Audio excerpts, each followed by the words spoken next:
impanilesh, tu sedla kil altia ki keshe, ka oko ichna, ka uchao tu koven nilkak, ukach sakan sa kilukuntan, ka ukopostan tu chunu nako, chak sohe nunak, utoj o chunu nakkan, nak tilobe, tanu yokol tibo bash bekil kenu diskush tanush chumul ano.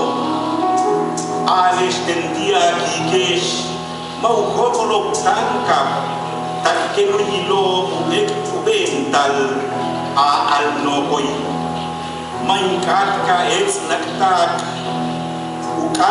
ukan kubulilkan tumen ujung unakobi ucak mau tabal ubal nako ken ucak tukin ujaran sako.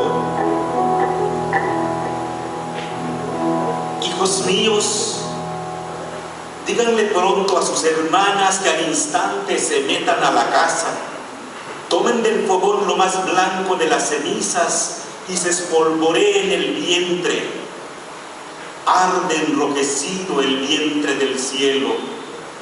Las madres lloran el destino incierto de sus hijas.